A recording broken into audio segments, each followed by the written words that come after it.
Hello student, welcome to my channel. जैसे कि आज वीडियो का एग्ज़ाम हुआ है फर्स्ट शिफ्ट में और सेकंड शिफ्ट में। ये वीडियो फर्स्ट शिफ्ट में जो क्वेश्चन पेपर हुआ था उसकी आंसर की है, उसके आंसर मैं बताने वाला हूँ इस वीडियो में।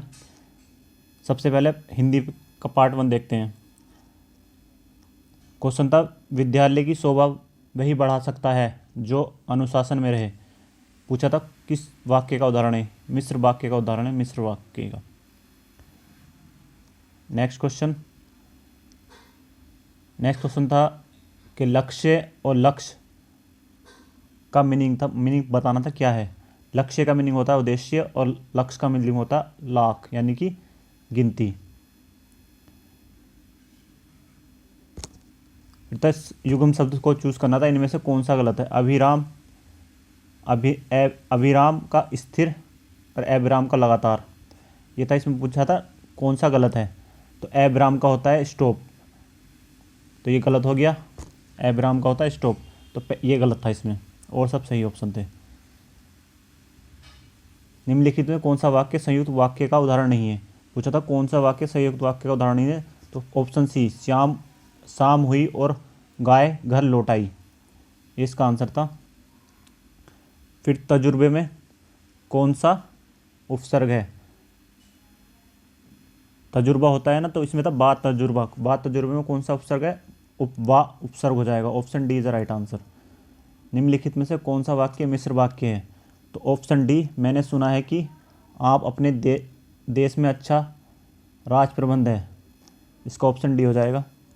अगला क्वेश्चन था, निम्नलिखित में शुद्ध वाक्य कौन सा है, तो शुद्ध वाक्य था इसमें भारत में अनेक जातियां हैं, भारत में अनेक जातियां हैं, ऑप्शन सी इसका राइट आंसर था। इसमें पूछा था पुल्लिंग कौन सा है, पुल्लिंग कौन सा है इसमें से, दंपत्ति। फिर पूछा था अवंडर का पर्यायवाची नहीं है, तो दर्प हो जाएगा, ऑप्शन सी हो जाएगा। अभी अनसीन पैसेज था, अनसीन पैसेज पढ़ के आंसर देने थे।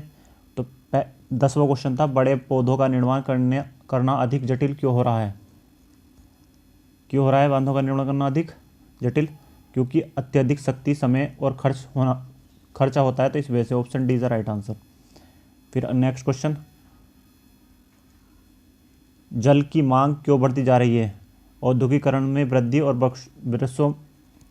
वर्षों में बढ़ती जनसंख्या तथा कृषि में विस्तार होना, इस वजह से। Option A. 12वें क्वेश्चन का ऑप्शन ए हो जाएगा, जल संयन वह उनमें से कौन सा कथन इसे पूरा करता है, ऑप्शन ए हो जाएगा इसका। फिर जल संरक्षण का संधि विच्छेद वो करना था, समास विग्रह करना, तो जल का संरक्षण तत्पुरुष समास होता है। नेक्स्ट क्वेश्चन है, बांध का निर्माण किस चीज़ से किया जाता है, कंक्रीट से और चट्टान से और मिट्टी से और लकड़ी से। नेक्स्ट क्वेश्चन, कंठवंत से उत्पन्न कौन से वर्ण होते हैं, कै ख ग होते हैं, कै ख ग होते हैं, तो इसमें ऑप्शन बी हो जाएगा। नेक्स्ट क्वेश्चन पर चलते हैं, इनमें से कौन, ये पूछा था कवि किस काव्य ब्रज यानी कौन सा कवि ब्रज भाषा में अपनी काव्य नहीं करता है, तो मैथिली शरण गुप्त, इसका ऑप्शन मैथिली शरण गुप्त नहीं लिखते। मानसरोवर किसकी रचना थी, प्रेमचंद की थी, ऑप्शन सी। अध्यक्ष महानगर पालिका को लिखे जाने वाला शिकायत पत्र को क्या कहते हैं, व्यक्तिगत पत्र कहते हैं। जब प्रथम वर्ण व्यंजन और दूसरा वर्ण स्वर होता है, तो उससे कौन सी संधि कहते हैं, उसे कहते हैं व्यंजन संधि। कबीरदास कौन सी भाषा में अपनी वो करते थे, मतलब रचना लिखते थे, तो इसका ऑप्शन हो जाएगा पंचमेल खिचड़ी। एक भारतीय आत्मा किसको कहा गया है, मतलब एक भारतीय आत्मा किसको कहा गया है, माखनलाल चतुर्वेदी को कहा गया है। नेक्स्ट क्वेश्चन, देवनागरी लिपि से कौन सा अनुच्छेद रिलेटेड है, ये था अनुच्छेद 343। कौन सी भाषा इनमें सबसे पुरानी है, संस्कृत सबसे पुरानी है, ये प्राचीनतम मतलब सबसे पुरानी संस्कृत है। निम्नलिखित में कौन सी रचना ब्रजभाषा में है, तो इसका था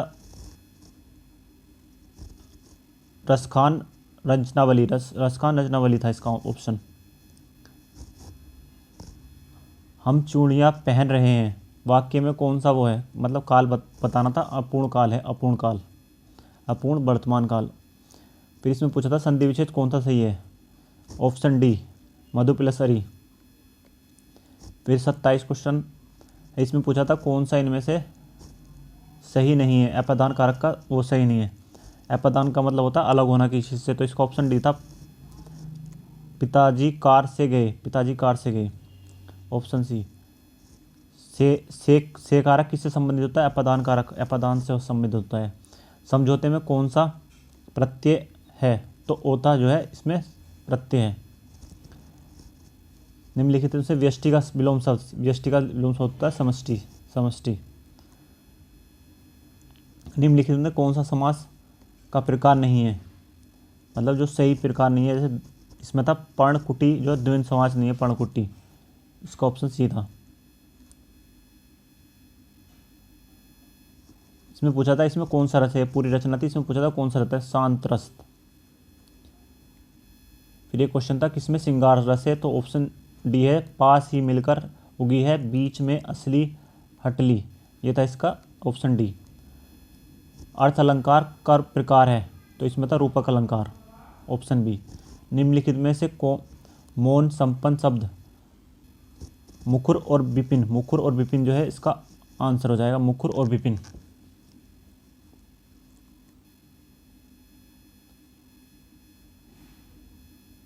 फिर तक किस काव्यांश के लिए प्रयुक्त शब्द सार्थक हुआ है, जो बिना वेतन के काम करता है उसे अवेतनिक कहते हैं, ऑप्शन डी हो जाएगा इसका।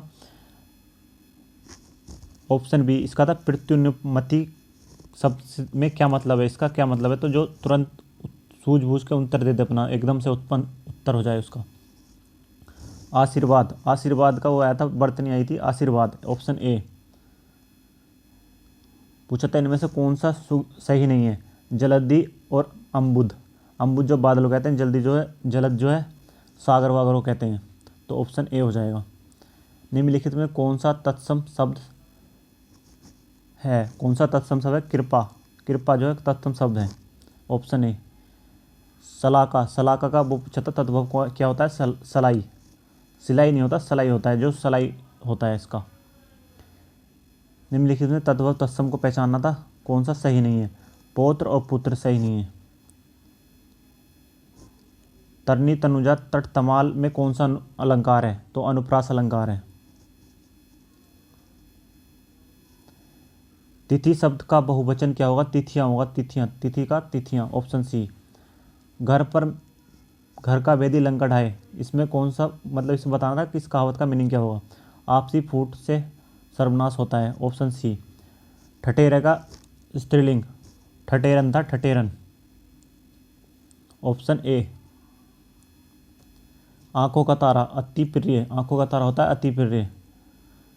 मान न माने मैं तेरा मेहमान, इसका होता है जबरदस्ती गले पड़ना, ऑप्शन ए। निम्नलिखित में से कौन सा वाक्य शुद्ध है, वो बताना था, इसमें होता प्रातः वन में प्रातःकाल का दृश्य बहुत ही सुहावना होता है, ऑप्शन बी। इसमें पूछा तत्सम शब्द कौन से हैं, कौन से हैं इसमें से, तो इसका हो जाएगा छकड़ा, काजल, खेत, ऑप्शन डी। ये हिंदी का पूरा पहली पारी का वो था।